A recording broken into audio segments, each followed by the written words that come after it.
నేను డాక్టర్ తపస్వి కృష్ణ కాట్రగడ్డ, ఊపిరితిత్తుల transplant physician అన్నమాట. లంగ్ ట్రాన్స్ప్లాంట్ పల్మనాలజిస్ట్ అంటాము. యశోద హాస్పిటల్ సోమాజిగూడ నుంచి ఇక్కడికి రావటం జరిగింది.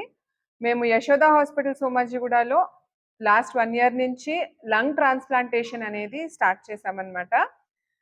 పోయిన నెలనే 10 రోజుల్లో ఒక పేషెంట్కి లంగ్ ట్రాన్స్ప్లాంటేషన్ చేసి డిశ్చార్జ్ కూడా చేయటం జరిగింది. సో మీకు చెప్పదలుచుకుంటుంది ఏంటంటే, ఊపిరితిత్తుల మార్పిడి అనే సర్జరీ ఎక్కువ కాంప్లికేటెడ్ కాదు. పేషెంట్స్ 10 రోజుల్లో కూడా ట్రాన్స్ప్లాంటేషన్ అయిన తర్వాత ఇంటికి వెళ్తున్నారు. నార్మల్గా ఊపిరి తీసుకుంటూ ఆక్సిజన్ సపోర్ట్ లేకుండా ఇంటికి వెళ్ళటం జరుగుతుంది. ఇప్పుడు ఊపిరితిత్తుల ట్రాన్స్ప్లాంటేషన్ మార్పిడి ఎవరికి అవసరం పడుతుంది అనేది తెలుసుకుందాము. ఊపిరితిత్తులు గట్టిపడినట్టయితే అంటే లంగ్ ఫైబ్రోసిస్ జరగటము, ఊపిరితిత్తులు మామూలుగా స్పాంజ్ లాగా మెత్తగా ఉంటాయి, వాటి ద్వారా ఆక్సిజన్ సరఫరా అవుతూ ఉంటుంది బ్లడ్లోకి. కానీ ఊపిరితిత్తులు గట్టి పట్టం అంటే కరోనా వైరస్ డిసీజ్ వల్ల కానీ, బాగా ఎక్కువగా స్వైన్ ఫ్లూ నిమోనియా అనేది కానీ రావటం జరిగితే ఊపిరితిత్తులు గట్టిపడతాయి. దానివల్ల వెంటిలేటర్ పెట్టటము లేదా ఎక్మో అనేది పెట్టడం జరుగుతూ ఉంటుంది. ఆ తర్వాత కూడా రికవరీ లేకపోతే ఊపిరితిత్తుల మార్పిడి అనేది మేము యశోద హాస్పిటల్ సోమాజిగూడలో చేస్తున్నాము. చాలా పెద్ద టీమ్ మాది. పల్మనాలజిస్ట్ ఒక 20 పల్మనాలజిస్ట్, సర్జన్స్ ఒక 10 మంది సర్జన్స్, ఎనస్థీసియా టీం చాలా పెద్ద టీం, ఒక 30 ఎనస్థీసియాలజిస్ట్ కలిసి కరెక్ట్గా కోఆర్డినేషన్ చేసుకుంటూ లంగ్ ట్రాన్స్ప్లాంటేషన్ అనేది పేషెంట్కి చక్కగా ఏమీ కాంప్లికేషన్స్ లేకుండా చేయటం జరుగుతోంది. ఈ సౌకర్యాలు ఉన్నాయి అని తెలియజేయటం కోసమే ఇవాళ ఖమ్మం రావటం జరిగింది. ఇంటర్స్టిషియల్ లంగ్ డిసీజ్ అనే ప్రాబ్లం వల్ల ఊపిరితిత్తులు గట్టిపడినట్టయితే కంటిన్యూస్గా ఆక్సిజన్ తీసుకుంటూ ఎక్కడికి కదలటానికి లేకుండా పేషెంట్ వాళ్ళ రూమ్కే స్టకప్ అయిపోతూ ఉంటారనమాట.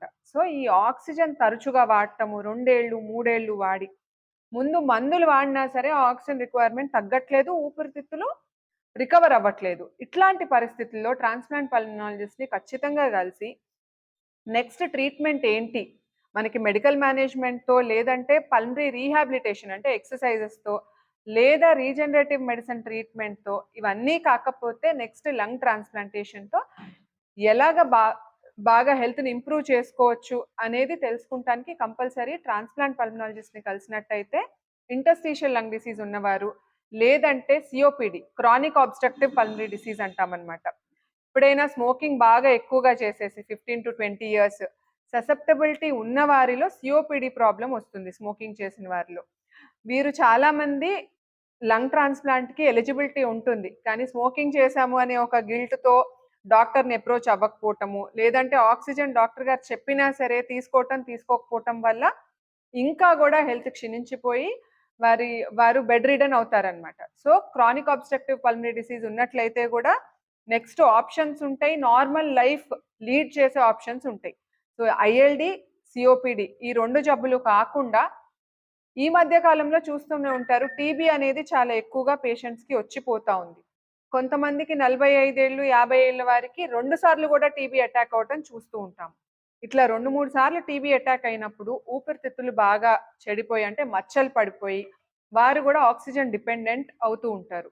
ఇది పోస్ట్ ట్యూబర్క్లోసిస్ డిస్ట్రాయిడ్ లంగ్ అంటాం అనమాట. అంటే ఊపిరితిత్తులు టీబీ వచ్చిన తర్వాత మందులు వాడినా సరే గట్టి పడిపోయి వారు ఆక్సిజన్ డిపెండెంట్ అవుతారు. సో వీరిలో కూడా మేము ట్రాన్స్ప్లాంటేషన్ చేసి పేషెంట్కి నార్మల్ లైఫ్ ఇవ్వటం జరిగింది. ఇదే కాకుండా పల్మనరీ హైపర్ టెన్షన్ అంటే ఊపిరితిత్తులకి గుండెకి మధ్యలో బీపీ అనేది బాగా ఎక్కువగా పెరిగినట్టయితే పల్మనరీ హైపర్ టెన్షన్ అంటూ ఉంటాం. వీరికి ఆయాసం రావటము, ఆక్సిజన్ అనేది పెట్టుకోవాల్సిన అవసరం రావటము, ఇదే కాకుండా కాళ్ళ వాపులు, దగ్గు తరచుగా, ఇవన్నీ లక్షణాలు పల్మనరీ హైపర్ టెన్షన్. ఇట్లా ఉన్నప్పుడు కూడా ఊపిరితిత్తులు మార్పిడి చేసినట్టయితే వారికి నార్మల్ లైఫ్ అనేది వచ్చేస్తూ ఉంటుంది. Pulmonary hyper tension, primary pulmonary hyper tension అనేది పుట్టుకతో ఉంటూ ఉంటుంది. సో 20 నుంచి 30 ఏళ్ల వాళ్ళు చాలా ఎక్కువగా సఫర్ అవుతూ ఉంటారు. వారు అట్లాగే సఫర్ అయ్యి డిసీజ్కి సకంబ్ అయ్యే అవసరం ఏమీ లేదు. వారు కానీ ఊపిరితిత్తుల మార్పిడి లంగ్ ట్రాన్స్ప్లాంటేషన్ చేయించుకున్నట్టయితే వారికి నెక్స్ట్ ఒక నార్మల్ లైఫ్ అనేది వస్తూ ఉంటుంది. వరల్డ్ ఓవర్ ఇప్పటి వరకు 70,000 లంగ్ ట్రాన్స్ప్లాంట్స్ అయిపోయినాయి. ఇండియాలో ఇప్పటి వరకు 1200 ట్రాన్స్ప్లాంట్స్ అనేవి జరిగినాయి. సో టీమ్స్ అందరము కలిసి ఒక 2018 నుంచి లంగ్ ట్రాన్స్ప్లాంటేషన్ అనేది స్టార్ట్ చేయడం జరిగింది. యశోద హాస్పిటల్స్లో 2019 నుంచి లంగ్ ట్రాన్స్‌ప్లాంటేషన్స్ చేయటం జరుగుతోంది. మా టీమ్ ఏదైతే ఉందో 150 ట్రాన్స్‌ప్లాంట్‌లు ఇప్పటి వరకు లంగ్ ట్రాన్స్‌ప్లాంట్ సక్సెస్‌ఫుల్‌గా చేయటం జరిగింది. యశోద హాస్పిటల్స్ ఉన్న ఇన్‌ఫ్రాస్ట్రక్చర్ వల్ల డొనేషన్స్ గూడా చాలా ఈజీగా లంగ్ ట్రాన్స్‌ప్లాంటేషన్ కోసము అవైలబిలిటీ ఉన్నది కాబట్టి, పేషెంట్ ఎక్కువ ఇబ్బంది పడకుండా త్వరగా ట్రాన్స్‌ప్లాంటేషన్ అనేది జరుగుతుంది గాబట్టి, కంపల్సరీ ఒక్కసారి వచ్చి చూపించుకున్నట్టయితే వారికి నెక్స్ట్ ఏంటి ఆప్షన్ అనేది తెలుస్తుందన్నమాట పేషెంట్స్‌కి. So, COPD patients, interstitial lung disease patients, cystic fibrosis అని చిన్న పిల్లల్లో వినే ఉంటారు. 'హాయ్ నాన్న' మూవీలో సిస్టిక్ ఫైబ్రోసిస్ గురించి చాలా అవేర్‌నెస్ క్రియేట్ చేశారు. సిస్టిక్ ఫైబ్రోసిస్‌కి గూడా లంగ్ ట్రాన్స్‌ప్లాంటేషన్ అనేది చేయొచ్చు. ఇదే కాకుండా పారాక్విట్ పాయిజనింగ్ అనేది మీరు మీడియా మిత్రులు వినే ఉంటారు. పారాక్విట్ పాయిజనింగ్‌లో మెయిన్‌గా ప్రాబ్లమ్ అయ్యేది కిడ్నీస్‌కి, ఊపిరితిత్తులకి. కిడ్నీ అనేది పారాక్విట్ పాయిజనింగ్‌లో చాలా ఈజీగా రికవర్ అవుతుంది. కానీ ఊపిరితిత్తుల రికవరీ ఎప్పుడూ ఉండదు.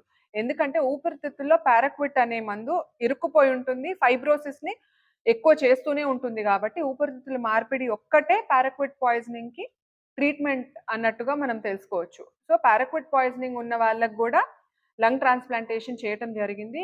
12 year old child last year paraquat పాయిజనింగ్‌తో వస్తే వారికి గూడా ఊపిరితిత్తుల మార్పిడి అంటే అడల్ట్ ఊపిరితిత్తులు డౌన్ సైజ్ చేసి లోబార్ ట్రాన్స్‌ప్లాంట్ అనేది చేసి పారాక్విట్ పాయిజనింగ్ చైల్డ్‌కి చేయటం జరిగింది. వారు చాలా హ్యాపీగా 1 ½ ఇయర్ తర్వాత గూడా చాలానే బాగున్నారు ఆ పేషెంట్ కూడా. సో, పారాక్విట్ పాయిజనింగ్ గాని, interstitial lung disease, cystic fibrosis, tuberculosis ఇటువంటివి ఉన్నట్టయితే నిరాశ పడకుండా ట్రాన్స్‌ప్లాంటేషన్ ఆప్షన్ అనేది మీరు ఎక్స్‌ప్లోర్ చేసుకోవచ్చు. ధన్యవాదాలు.